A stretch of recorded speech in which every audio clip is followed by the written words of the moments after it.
Have you ever wondered how coaching is different from mentoring or consulting or counseling or other ways of helping people? Today we'll find out.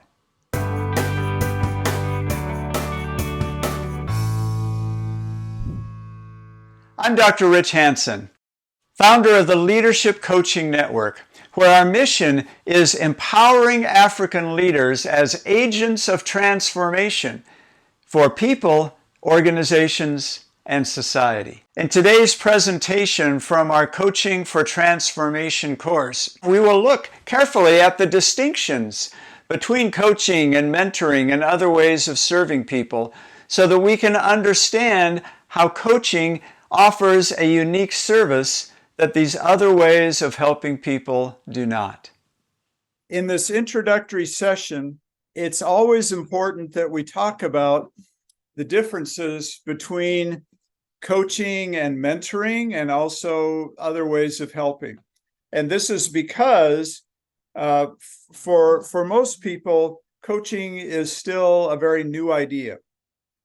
In fact, in Amharic, there's not even a word for coaching that's translated coaching. And so everyone knows about mentoring and maybe has an idea of what that is. Very few people understand what coaching is, and especially do not understand the difference between coaching and other ways of helping people. That's not to say that one is better than another. They each have their purpose, but it's important that we can understand the differences between them. That's what our last topic for today is going to focus on. And so to do so, let me show you this graph. This is also from Keith Webb, the author of that Coach Model for Christian Leaders book that we use in our advanced course. And this is just a simple way of showing the differences between all four. So you can see, if you remember your high school, algebra, there's the vertical axis, the horizontal axis. The vertical axis has to do with listening. At the very top, you're 100% listening. You're never giving advice. At the bottom, you're 100% speaking and telling. All you're doing is giving advice. On the horizontal, over at one side, it's 100% helper focused, whereas on the other side, it's 100% client focused. And so based on the combination of how much listening versus speaking is happening and how much focus on the client versus focus on the helper that's happening, we can make some differences between these four. For coaching, it is considered that at least 80% of the time the coach should be listening and speaking only 20%. So in a 60-minute conversation, that means that the coach is only speaking for 12 minutes out of the 60 minutes, which is not a lot. So you can see that's how this breaks out. Let's look at each one individually. The easiest one to understand is consultant, because it's farthest away from the coach. A consultant is a paid problem solver. A consultant is almost 100% helper focused and almost 100% telling or giving advice focused, because that's what you want a consultant to do. A consultant is some kind of expert that you bring in who has expertise for a problem you are facing, and they analyze it, they offer solutions, they basically tell you this is what you need to do. They might even do it for you. So when I worked at Egist back in the 2010 to 2014, we had a IT consultant. And so often the Wi-Fi in the building would go bad, nothing would work. We didn't know how to fix it. We didn't have anyone on our staff who was an IT person. So we had to constantly call the consultant who would come in, do the repair job. Eventually, Egist hired their own IT person who now has an office in the building, and when something goes wrong, they're right there. So a consultant is a paid problem solver. The problem with consultants, as in the case of the August story, is it can build dependency because we constantly are calling the consultant or relying on the consultant to solve the problem for us. And so we never learn how to solve the problem for ourselves. Okay, that's a consultant. What about a counselor? Counselor is the closest to the coach because the counselor and the coach both use the same basic set of skills, which is listening and asking good questions. Now, I need you to understand that I'm talking about counseling as it's understood in most of the world. I have had a good amount of experience in Ethiopia. I'm not an expert on Ethiopia. You are all the experts if you live in Ethiopia. But I know simply from being the teacher of a lot of pastors when I was at August, that in Ethiopian minds, a counselor is someone who gives you advice. And so you go to the pastor for counseling, quote unquote, but what you are really going is to ask advice. And often the pastor doesn't do real counseling. They instead just give advice. But counseling, as it's understood in most parts of the world, and if you actually take a course in counseling, is doing the same kinds of thing a coach does. A lot of listening, a lot of asking questions. And in the counselor's case, it's especially what has happened in the past.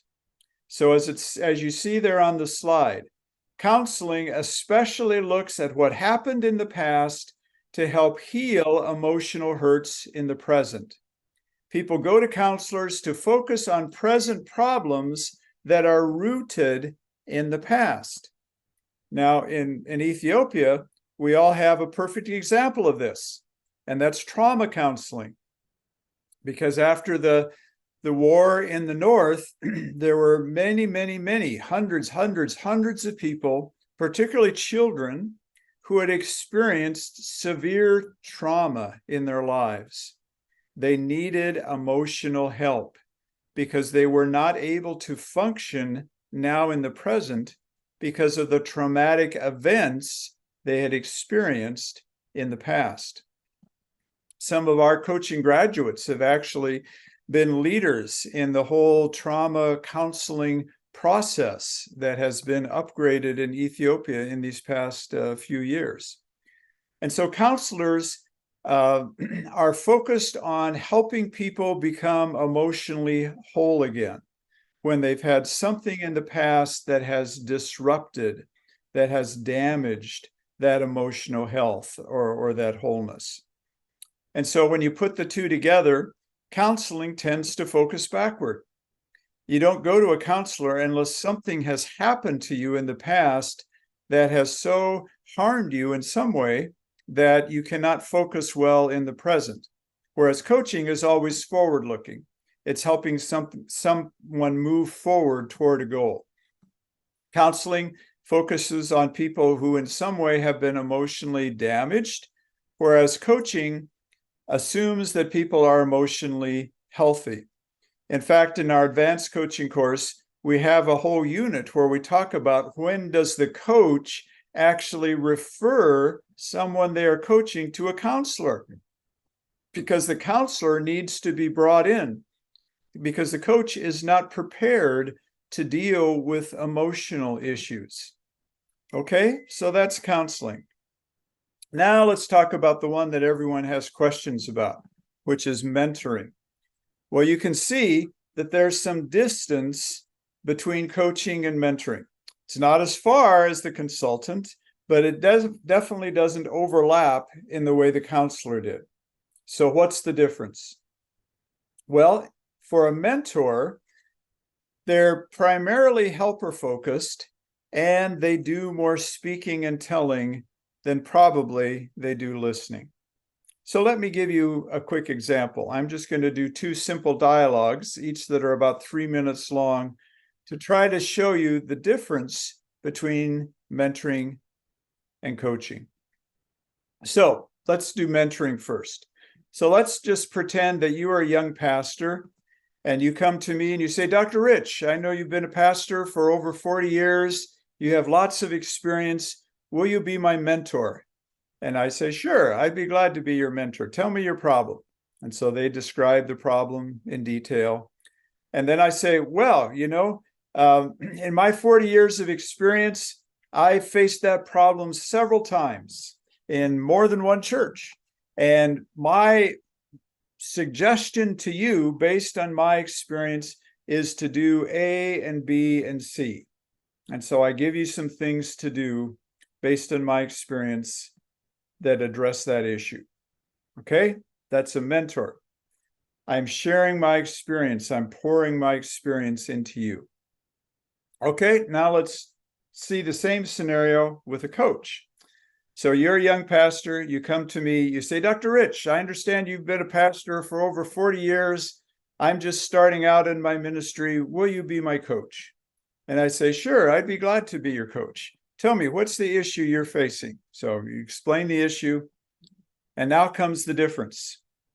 Instead of me drawing on my experience and giving you advice, I start asking questions. And so the first question I might ask would be, well, tell me, how did this problem get started in the first place? What is creating this problem? And you might give me several ideas about that. And then I would say, okay, well, based on those ideas, what do you think would be the first step you might want to take in order to address the problem? And you might talk about that and suggest several different steps. And then I finally say, okay, which of these steps, they all sound like a good ideas, which one do you want to start with? Which one, say, in the next 2 weeks, would you be able to accomplish? And so you talk some about that. And then I say, great. So in the next 2 weeks, you are going to try to do this, which is going to ultimately address the core issue of the problem you're facing. How about if we get together in 2 weeks? And I'd love to hear how it went and what you learned from that experience. That's coaching. I hope you can see the difference. So let's talk about the differences. So the best way I can explain it is that mentors put in where coaches draw out. So I've already talked several times about drawing out. Remember, the very first slide we looked at was Keith Webb saying coaches, draw out of people, that if we change our conversations, we'll train our results. Coaching is an inside out, whereas mentoring is an outside in. So what does mentoring look like? Mentors bring their experience or their expertise, because that is the key thing. They are transferring that experience into the mentee to help the mentee solve a problem. So I've got a great example of this. So we lived in Ethiopia from 2010 to 2014. We returned back to the US, and I had just a simple little phone in Ethiopia. Suddenly I got an iPhone, and this was amazing. So many functions I had no idea how to use. I mean, I could barely make a phone call with it, let alone do all of the other apps and other things that were there. I needed a mentor. I need someone who had lots of experience with how to work an iPhone to help me. Can you guess who I chose? I chose my kids, because my kids were now on about their third generation of iPhone by then. They knew iPhones backwards and forwards. And so they would literally, be with me and say, okay, press this. Okay, if you want to do that, you need to do this. They were transferring their experience to me. That's what a mentor does. Now, there's one limitation for being a mentor, and you see that at the bottom of that blue box. You can only mentor someone if you have expertise or experience. I mean, it's logical. I easily can mentor young pastors. I cannot mentor a brain surgeon. I cannot mentor a chef. I cannot mentor any number of people because I have limited experience. That's the key that most people don't understand about mentoring. They think they can mentor anyone, but that's simply not true, because mentoring is offering experience that I have. And in a lot of occupations, a lot of life circumstances, I simply don't have any experience to offer. What about coaching? Coaching is non-directive. Instead of being the focus on the mentor, the focus is on the coachee, not me. Remember, the coachee is always in the driver's seat. I'm just in the passenger seat, kind of along for the ride. So as a coach, I am not bringing my experience. What do I bring? I bring coaching skills. Remember, coaching mindset, coaching skill set, and then eventually coaching tool set. I bring skills like being a good listener, knowing how to ask powerful questions, knowing how to draw out insights from someone and increase their awareness of their situation. I bring all of those skills that will help the coachee's own creativity, resources, and insights. Where have we heard that before? That's the definition that we started with. The coach's job is to enhance the creativity, resources, and insights the coachee already has. You heard Martha speak about that in a very powerful way as well. So I'm using these skills I have as a coach to help the coachee find their own solution. And the good thing about this is, because it isn't based on having prior experience, I can coach someone even though I don't have experience in that area. Okay? And so as we think about this, people often ask the question, well, does that mean my experience doesn't count for anything? Or, I've spent all this time gaining experience, life experience, etc. Are you saying, Dr. Rich, that that's worthless? That doesn't have any value? No, I'm not saying that at all. But it has to do with how we use the experience if we do have it. One way we can use it is to tell the person directly. That's what mentoring is. The young pastor comes to me. He has a problem. I've had lots of experience in solving that problem. I tell him directly, this is the way I've solved that problem. Why don't you try that? I'll bet it will work for you too. Okay? That's what mentoring is. However, if I have some experience, I can also use that as a coach in a different way. I can use that experience to know good questions that will draw out from the coachee their own learning. So take a typical example. I'm a parent of 3 children that are now 40, 38, 34.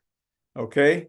They've had a good bit of life experience. I've had a good bit of life experience as a parent.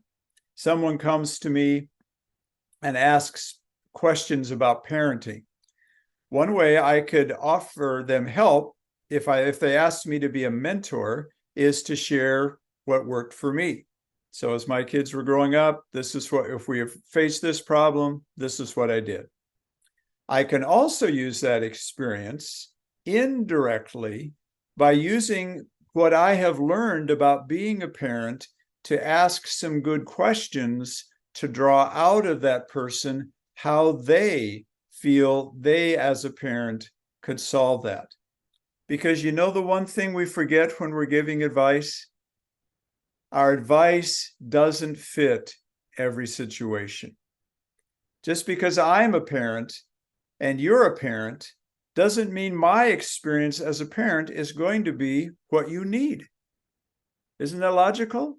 I mean, you have a different family than mine. Your kids are different than mine. Maybe your cultural situation is different than mine. Your personality is different than my personality. How I act as a father might be different than how you act. There are any number of reasons why, simply because I have a certain kind of experience, that is a one-size-fits-all and is going to be helpful to anyone who has that problem, even though we have that common experience that we're both parents. And so here's how I try to describe it. Coaching is a side-by-side thing. When we're doing coaching, we're listening and asking, we're exploring together because the coachee is in the driver's seat. I'm just along for the ride. We're exploring together. And the coachee may turn this way, may turn that way, and I'm learning new things because we're in it together. We're seated side by side. So coaching is always from the inside out because it focuses on self-discovery, as we've already said a lot today.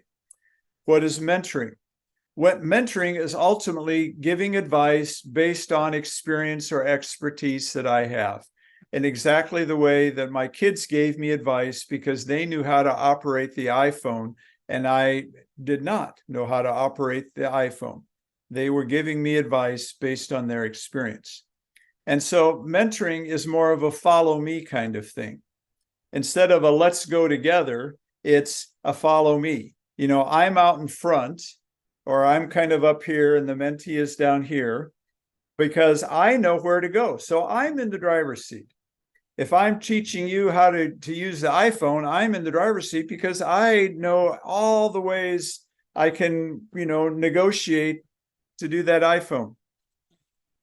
If you were in the driver's seat, you wouldn't go anywhere. So sometimes mentoring is really helpful, particularly if it's about a specific task or body of knowledge that someone else has and I don't. Do you see how that works?